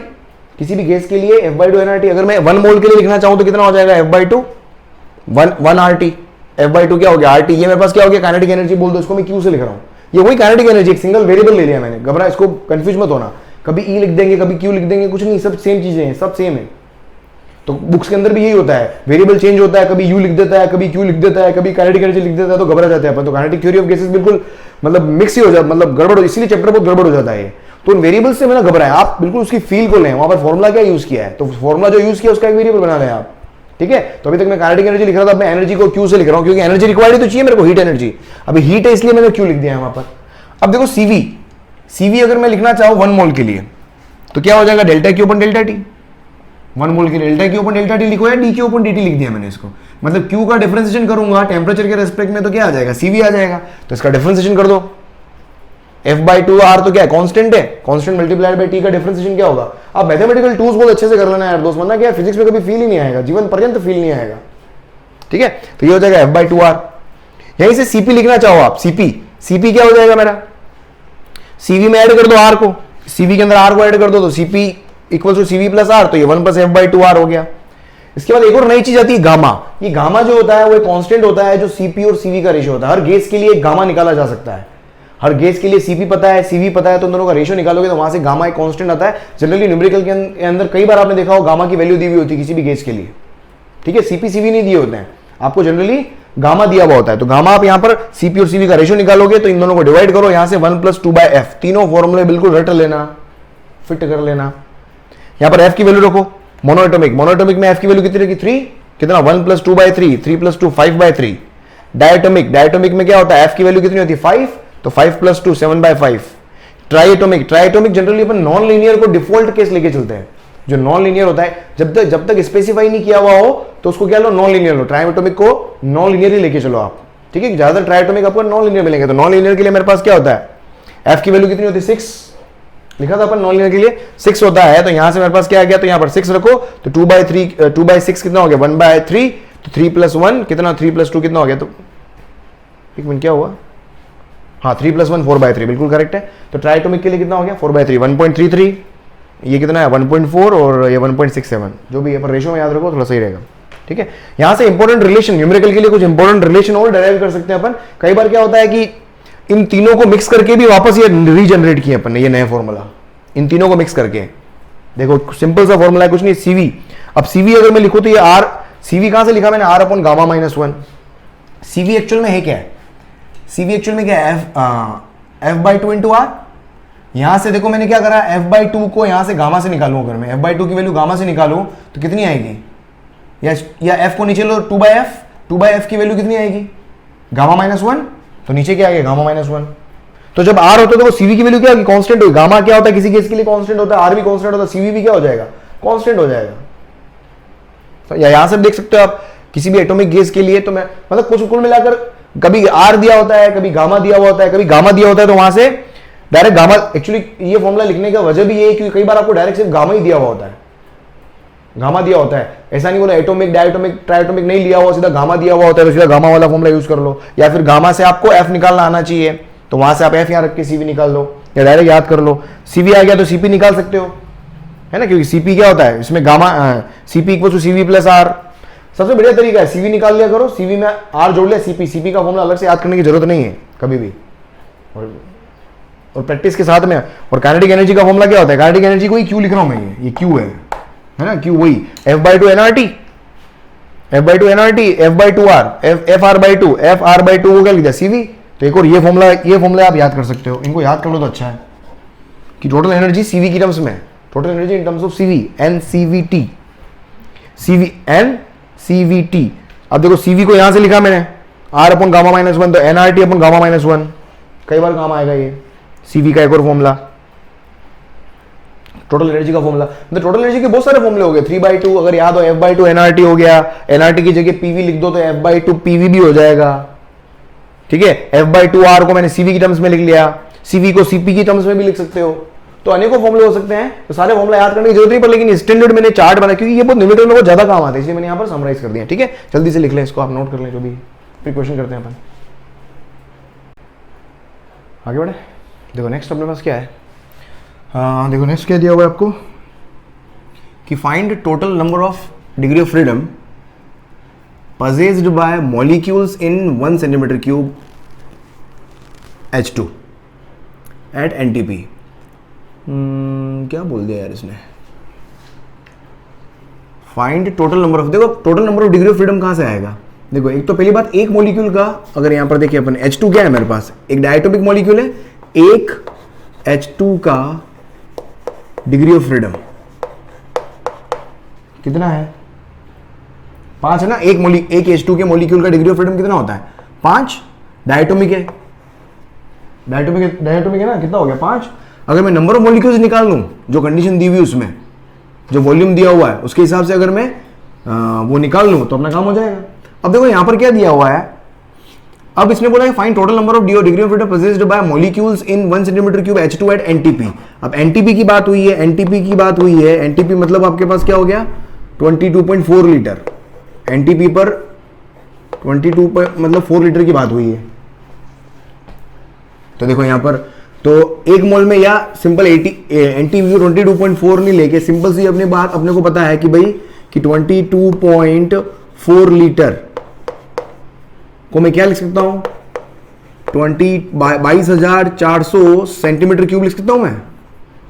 ये मेरे पास मोलर, ये मोल इक्विवेलेंट है, ये किसके इक्विवेलेंट है, एक मोल के इक्विवेलेंट है।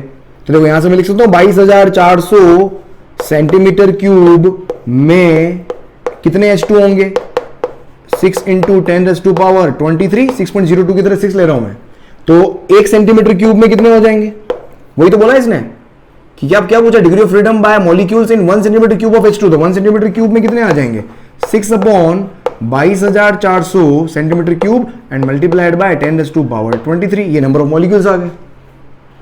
इसको क्या कर लो आप, तो ये नंबर ऑफ मॉलिक्यूल्स है। अब मेरे को डिग्री ऑफ फ्रीडम निकालना है, तो degree of freedom in 1 centimetre cube कितना हो जाएगा, 5 मल्टीप्लाइड बाय दिस 6/, मतलब कुल मिला के जब भी डिग्री ऑफ फ्रीडम वाला क्वेश्चन इस तरह का आया, आपको क्या करना है, नंबर ऑफ मॉलिक्यूल्स निकालो आप।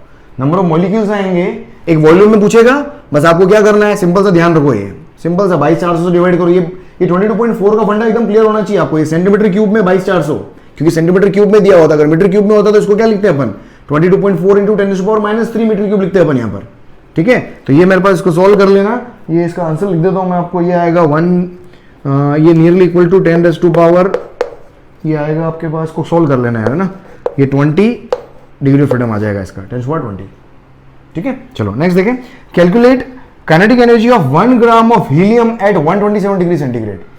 देखो बहुत सारे, ये एक ही बात, मतलब एनर्जी को बार बार अलग अलग तरीके से घुमा के, कभी 1 ग्राम 2 ग्राम, 1 मोल 2 मोल, एक मॉलिक्यूल की 2 मॉलिक्यूल की, NTP पे STP पे, मतलब बहुत तरीके से क्वेश्चन बनते हैं इसमें। तो कंफ्यूज मत होना, सब जगह एक ही फॉर्मूला, 2 ही फॉर्मूले अपने पास एनर्जी के, 3/2 kBT या F/2 nRT, समझ में आ रहा है, F/2 nRT या फिर F/2 kBT, बस ये 2 ही फॉर्मूले अपने पास में। बस वहां पर आप बिल्कुल निश्चित होकर वहां बने रहो और क्वेश्चन आराम से लग जाएगा आपका। देखो क्या है, अब कैलकुलेट काइनेटिक एनर्जी ऑफ 1 ग्राम।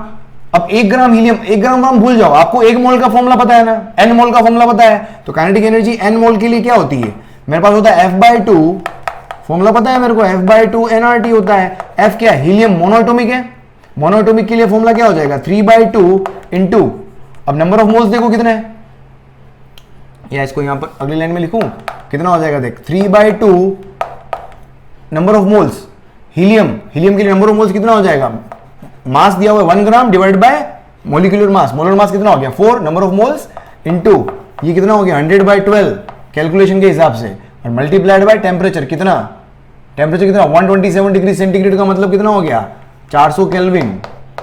इसका मतलब कितना हो गया 127 प्लस 273 400 केल्विन। बस खत्म, ये काइनेटिक एनर्जी आ गया मेरे पास, ये 1 ग्राम के लिए आ गया मेरे पास।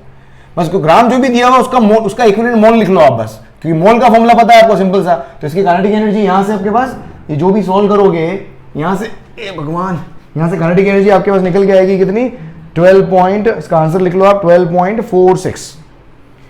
इसका आंसर लिखा देता हूँ मैं यार, इसका आंसर आपके पास सोल्व कर लेना भाई यार, जो भी है 12.46 इतना ही था मेरे हिसाब से, 12.46 जूल। ठीक है, इसको कर लेना। हे प्रभु मेरे, 0 आ जाएगा, जो भी आ जाएगा यार। 3 से काट दे इसको, 3 चौक 12, 1 मिनट 1246 है कि 12.46 है यार। इसका आंसर मैं सही लिखवा देता हूँ, चलो बाद में तुम पता नहीं माता खाओगे यार कि सर क्या कर दिया, बिल्कुल सही लिख दिया मैंने गलती से, चलो बहुत बढ़िया। चल ठीक है, नेक्स्ट देखो, नेक्स्ट क्वेश्चन क्या दिया हुआ, सिलेंडर ऑफ 44.8 लीटर। देखो एक तो ये लीटर में जब भी होता है तो वहां से मोल लिखने आने चाहिए आपको। 1 मोल बराबर 22.4 लीटर होता है, तो 2 मोल बराबर कितना हो जाएगा 44.8 लीटर, मतलब 44.8 लीटर का मतलब हो गया n बराबर कितना दे रखा है 2। तो ये लीटर वाला को भी खेल आपको क्लियर होना चाहिए एकदम।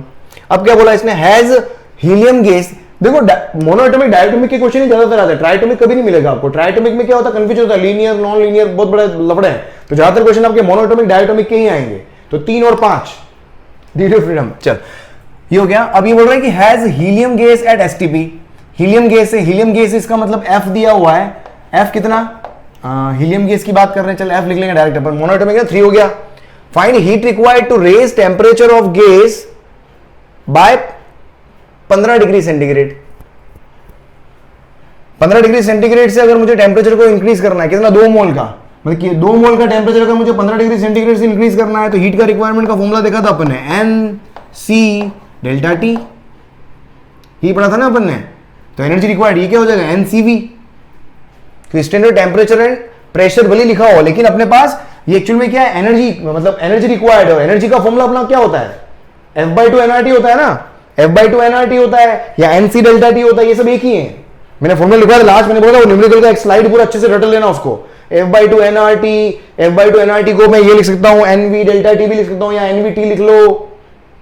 क्लियर आ रहा है ना, या फिर nRT अपन गामा -1, ये सारे फॉर्मूले याद कर लो, छाप लो दिमाग के अंदर। बस n कितना हो गया तेरे पास 2, CV की वैल्यू यहां से देख, CV और CV लिखना है तो CV देख मेरे पास क्या हो जाएगा n, या सिंपल NCV भी नहीं लिखना है, चल हटा, F/2 nRT से कर लो, क्योंकि मेरा भी दिमाग फेल हो गया है। मतलब बहुत सारे फॉर्मूले ये आपस में लिंक्ड है, मतलब कब क्या लिंक कर जाए। F/2 मोनोएटॉमिक गैस है, मोनोएटॉमिक के लिए क्या होता है, देख वही फॉर्मूला वापस से देख, सेम F/2, या इसको अपन, ये इसी को अपन क्या लिख रहे थे, इसी को अपन क्या लिख रहे थे, NCV डेल्टा टी भी लिख रहे थे अपन, अगर याद आ रहा हो तो आपको। क्योंकि टेम्परेचर इंक्रीज करना है तो क्या हो गया, नंबर ऑफ मोल्स कितने हो गए, n कितने हो गए 2, और CV को क्या लिख दिया मैंने, FR/2, F हो गया तेरे पास कितना, अरे क्लियर समझ में आ रहा है कि नहीं आ रहा है मेरे लालो, ये n, ये दोनों सेम ही है। बस ये देखिए क्या हो गया FR/2, ताकि टेम्परेचर कितना इंक्रीज हुआ उसका फील आ जाए आपको, और कुछ नहीं है। तो डेल्टा Q इक्वल्स टू कितना हो गया, n हो गया 2 इंटू F, मोनोएटॉमिक के लिए F कितना 3 इंटू इसको 8.31 कर दो एंड डिवाइड बाय 2, और टेम्परेचर डिग्री कितना 15 से इंक्रीज करना है, तो ये हो जाएगा तेरा 8 या 24, 25 इंटू 15 375, कितना हो गया ये 375, कितना आ जाएगा मेरे पास, चेंज करना है तो मेरे पास ये केल्विन के अंदर क्या आ जाएगा, मेरे पास ये आंसर आ जाएगा। अभी क्लियर, चलो आगे बढ़े अपन। नेक्स्ट देखें आप इसके अंदर, नेक्स्ट क्वेश्चन देखो, नेक्स्ट जल्दी इसको करके पोज करके आगे ट्राई करो, जल्दी से ट्राई करो, आगे पोज करके ट्राई करो, अरे भाई जूल एनर्जी है ना, हाँ अच्छा क्वेश्चन तो अब आएगा पहले थ्योरी पढ़ लो यार।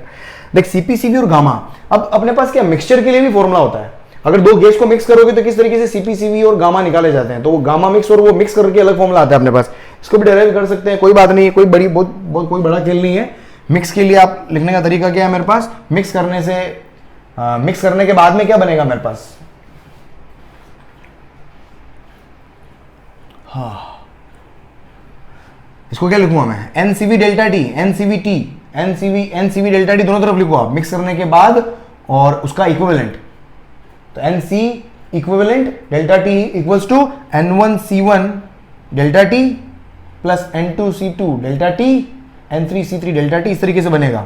तो यहां से डेल्टा टी दोनों तरफ कैंसिल हो जाएगा, मेरे पास बचेगा क्या, ये सीवी मिक्स का फॉर्मूला आ गया। ठीक है, इस तरीके से सीपी मिक्स भी सेम इस तरीके से लिख सकते हो आप, जैसे भी मैंने सीवी का बताया, सेम बस सीवी की जगह सीपी आ गया। या अगर सीवी मिक्स आ जाए तो सीपी कैसे निकालोगे, इसमें आर जोड़ के, इसके अंदर क्या जोड़ लो, आर जोड़ लो, तो भी निकाल सकते हो आप, या फिर ऐसे निकाल लो, क्योंकि कई बार क्या होता है कांस्टेंट प्रेशर पे भी दिया हुआ होता है। और गामा मिक्स निकालना है तो सीपी और सीवी का डिवाइड करो, या कई बार क्या होता है इंडिविजुअल गैसेस के सिर्फ गामा और मोल्स दिए हुए होते हैं, तो वहां पर थोड़ी तकलीफ बढ़ जाती है, क्योंकि वहां से मैं सीवी और सीपी को निकाल नहीं पाऊंगा, क्योंकि सीवी और सीपी के अंदर मुझे सीवी चाहिए। सीवी निकालने के लिए मेरे को वापस FR/2 मतलब बहुत लंबा जाना पड़ेगा, बेटर यही आ जाओ, सीधा याद कर लो, total moles upon gamma mix -1 upon ये n अपॉन गामा -1, अगर याद आ रहा है n अपॉन गामा -1 फॉर्मूला लिखवाया था अभी मैंने थोड़ी देर पहले, वो चार्ट याद रखना, वहीं से लिखे मैंने, वहीं से डिराइव किए मैंने, यहाँ पर वहीं से डिराइव किए हैं।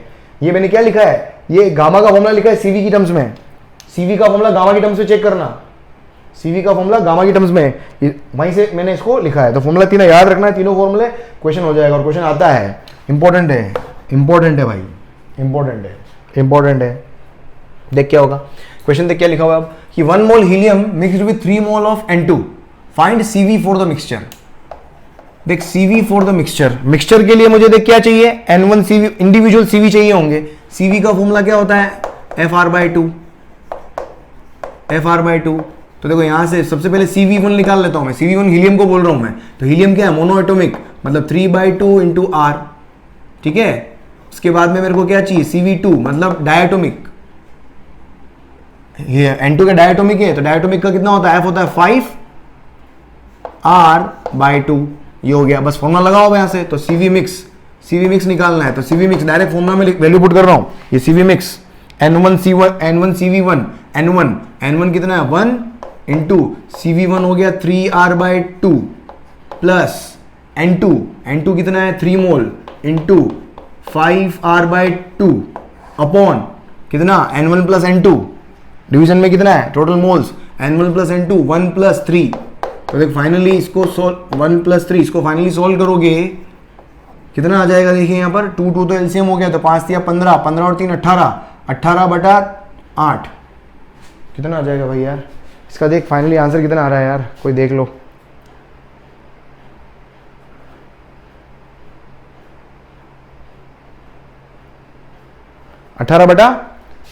हाँ अरे 5 या 15 और 3 18, तो ये हो गया 18R/8, तो ये हो जाएगा 9R/4। क्लियर, तो ये आ गया मेरे पास CV मिक्स। उसके बाद आगे बढ़े, देखो a gas mixture has 16 gram of helium and 16 gram of oxygen. 16 ग्राम तो हीलियम है और 16 ग्राम क्या है मेरे पास, ऑक्सीजन है। गामा मिक्सचर निकालना है इसका मेरे को। देख गामा मिक्सचर के लिए मेरे को क्या करना होगा, देखो एक तो नंबर ऑफ मोल्स पता हो और इंडिविजुअल गामा पता हो तो काम हो जाएगा। देख समझ में आ रहा है, देख यहां से समझ में आया क्या हुआ, अगर नहीं पता है तो यहां से CV बड़े तरीके से करो, फिर अगर ये वाला फॉर्मूला नहीं याद होगा तो बड़े तरीके से करना पड़ेगा। बड़े तरीके से कैसे, पहले CV मिक्स निकालो आप, और गामा निकालने के लिए फिर CP मिक्स निकालो, या एक और फॉर्मूला आप यहाँ पे भी यूज कर सकते हो। एक फॉर्मूला और मैं आपको बता दूं, ये कहीं लिख लो यार, या तो ये कहाँ लिखोगे, कहाँ लिखो, वहां ऊपर लिखो, देख गामा को क्या लिखते हो, CP/CV, गामा इक्वल्स टू क्या, देख CP/CV, CP को क्या लिखोगे CV प्लस R, तो CV प्लस R/CV क्या हो जाएगा 1 प्लस R/CV। तो गामा का एक और फॉर्मूला होता है, ये वहां लिखना भूल गया मैं, 1 प्लस R/CV, ये एक और याद कर लेना यार भाई मेरे, माफ कर रहा हूँ, वहां लिख लेना इसको, भले उस स्लाइड में जाके ठोक देना, समझ में आ गया ना। CP ऊपर CP होता है, नीचे CV होता है, तो CP क्या हो गया CV प्लस R, तो 1 प्लस R/CV। तो एक और तरीका क्या है, या तो CV निकाल लो, उस फॉर्मूला में रख दो, गामा आ जाएगा, CV निकाल के, या डायरेक्ट ये फॉर्मूला यूज कर लो, ठीक है। तो डायरेक्ट फॉर्मूला यूज करते हैं। देखिए N1, सबसे पहले N1 लिख लो, N1 कितना होगा, हीलियम के लिए N1 16/4, नंबर ऑफ मोल्स कितने हो गए 4। N2 यहां से N2 कितना आएगा, N2 मतलब ऑक्सीजन के लिए, ऑक्सीजन का मास कितना है 16 डिवाइड बाय इसका मोलर मास कितना हो गया 32, ये कितना हो गया 1/2, ये हो गया मेरे पास नंबर ऑफ मोल्स। यहाँ पर लगाओ फॉर्मूला इसके अंदर, गामा मिक्स वाले के लिए। तो टोटल मोल्स लिख लो यहां पर, टोटल मोल्स कितने हैं 4 प्लस 0.5, ये 0.5 है ना, divided by gamma mix -1 equals to n1 upon पहले वाले का n1, पहले वाले का n1 अपॉन गामा -1। अच्छा इसका गामा नहीं दिया हुआ है भाई साहब, ये वाला हम नहीं लगा सकते, मतलब गामा दिया हुआ होना चाहिए। कुछ समझ में आया? अरे बुद्धू रामो देख, मैं भी अटक गया ना गामा चाहिए होता है, तो देख क्या हुआ, तो गामा नहीं है तो ये फॉर्मूला मत लगाना। तो उसके लिए मुझे क्या चाहिए होगा, इंडिविजुअल गामे चाहिए होंगे। इंडिविजुअल गामे निकालने के लिए मुझे, मैंने आपको गामा और एफ का रिलेशन भी बताया था, अगर याद हो, सीधा एफ पता हो तो वहां से गामा निकाल सकते हो आर के टर्म्स में। वो फॉर्मूले इसलिए लिखवाए मैंने, वो फॉर्मूले सारे याद होने चाहिए, है ना, याद हो या फिर नहीं याद हो तो फिर ये देते हो की तरह करते रहो। तो वो फॉर्मूला इसलिए मैंने, वो स्लाइड बिल्कुल इंपॉर्टेंट इसलिए मैंने, चलो नहीं याद है तो सब सिंपल, अपने पास गामा का ये फॉर्मूला है। सीवी मिक्स निकाल लो सबसे पहले, तो देखो सीवी मिक्स निकालता हूं मैं। सीवी मिक्स क्या हो गया, n1 CV1, n1 कितना है मेरे पास 4 इंटू CV1। CV का फॉर्मूला क्या होता है FR/2, FR मतलब फॉर्मूला लिखो क्या भाई मेरे यार, ये मेरे लालो, CV भी लिख लेता हूँ ले यार। CV इक्वल्स टू क्या हो जाएगा FR/2 होता है। CV1 लिख लेते हैं अपन, क्या है भाई मोनोएटॉमिक गैस, मोनोएटॉमिक क्या हीलियम, हीलियम के लिए कितना होता है, मतलब अब दिमाग काम नहीं कर रहा भाई, 3/2R। और डायटोमिक के लिए सेम क्वेश्चन हो गया भाई की टाइम्स की 5R/2 number of moles change है। तो देखिए यहाँ से CV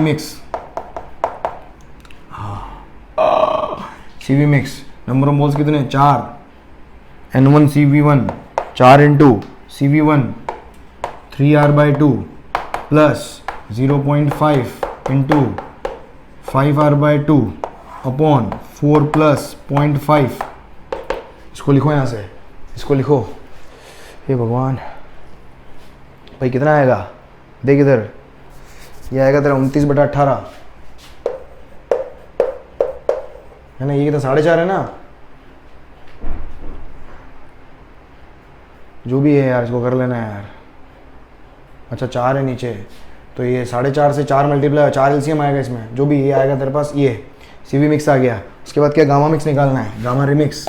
देख गामा मिक्स क्या बताया मैंने 1 plus R upon CV mix, है ना, गामा और CV का रिलेशन है। तो 1 प्लस R अपॉन क्या हो गया ये 19R मल्टीप्लाइड बाय 18, R से R कैंसिल, कितना आ जाएगा तेरे पास ये 29 30 47, ये हो जाएगा 47/29। क्या हो जाएगा ये गामा मिक्स, ये जोड़ लेना है यार 29 39 और 8 47 डिवाइड बाय 29, ठीक है, ये हो जाएगा गामा मिक्स। चलो बहुत बढ़िया, जल्दी से लिख लो इसको भी, आगे बढ़े। देखो बस नेक्स्ट थोड़ा सा थ्योरेटिकल पार्ट थोड़ा सा बच गया था, बस लास्ट स्लाइड है, इसके बाद ओवर चैप्टर।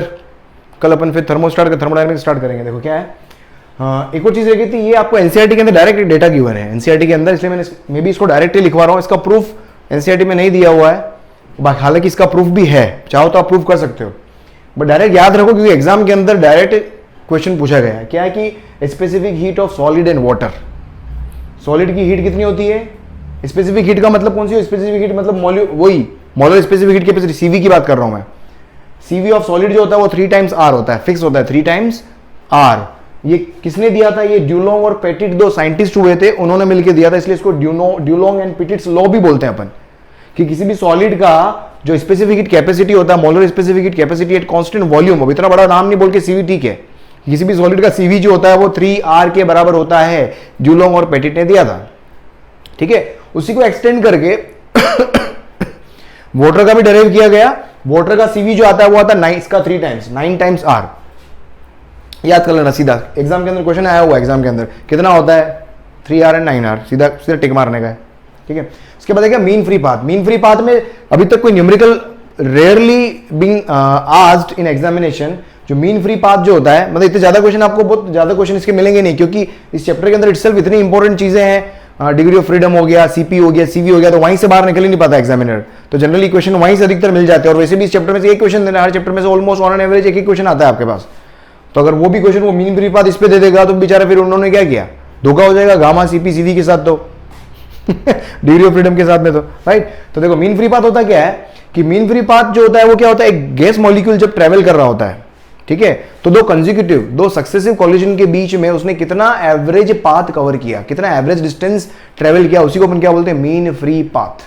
क्योंकि दो कॉलिजन और कॉलिजन के बाद है ना, कॉलिजन के जस्ट बाद वो बिल्कुल फ्री है, इसलिए वो फ्री पाथ। और ऑन एन एवरेज क्योंकि वो जगह जगह आड़ा तिरछा जगह जगह कोलाइड करेगा, तो क्या हो गया, तो mean free path of a gas molecule is average distance travelled by molecule between two successive collisions. Clear? यहां से देख सकते हो। अब इसका फॉर्मूला होता है, इसका भी वापस डेरिवेशन होता है, मीन है ना, mean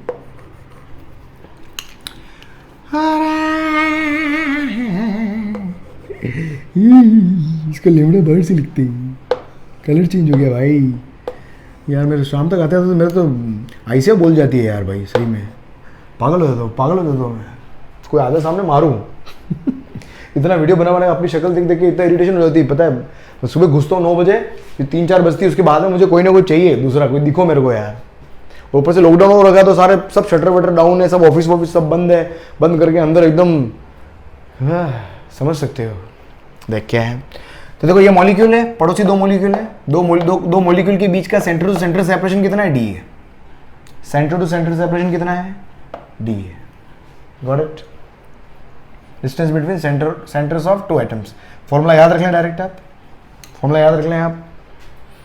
mean free path lambda बार का फॉर्मूला होता है m1/√2 पाई डी स्क्वायर अपॉन रो, या फिर kbt/√2 पाई डी स्क्वायर अपॉन पी। इसका डेरिवेशन भी है। अब मैं क्या क्या डेरिव करूँ मेरे लाल, बताया ना, कभी जीवन में मिलेंगे तो निम्नलिखित इसके डेरिवेशन भी करवाऊंगा। देख क्या है, अब m1 क्या है भाई, m1 को अगर आप देखोगे, m1 जो है वो क्या, मैंने वेरिएबल लिख दिया यहाँ पर।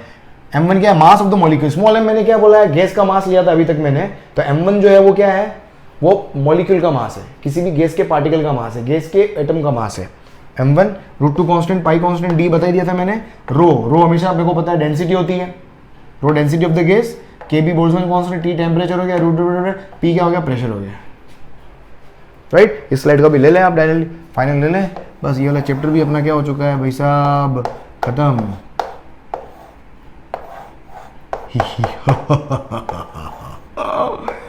ये भी चैप्टर खत्म हो चुका है भाई, ये भी चैप्टर खत्म, पैसा हजम।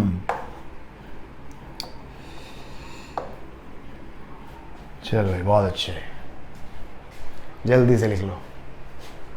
Bye bye bye.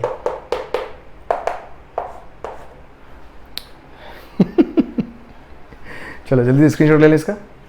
चलो राइट दोस्तों, so again thank you so much for being in the show. अगर आपने लास्ट तक मेरे लेक्चर को देखा है, आपने मुझ पर मेहरबानी की है, तो बस एक मेहरबानी और करें, इन वीडियोस को लोगों तक पहुंचाएं। अगर आपको वाकई लगता है कि चीज काम की है तो और लोगों तक भी पहुंचाएं यार। अकेले देखोगे क्या यार, है ना। जिन लोगों को वाकई जरूरत है, जो कोचिंग नहीं कर पाते यार, उनके लिए मैं बना रहा हूँ यार। तो प्लीज़ यार एक हेल्प मेरी कर देना, उन लोगों तक पहुंचा दो। इस पर सही बोल रहा हूँ, मुंह पे बोल रहा हूँ आपके, मैं ये वीडियो उन्हीं लोगों के लिए बना पा रहा हूँ मैं, जिन लोगों को वाकई जरूरत थी। बाकी बहुत लोग तो यहाँ पर कोचिंग वाले, ज़्यादातर देखने वाले लोग कोचिंग वाले ही हैं। अरे कोचिंग जा रहे हो फिर भी इतनी दिक्कत हो रही तुम लोगों को, फिर भी वीडियो देख रहे हो तुम।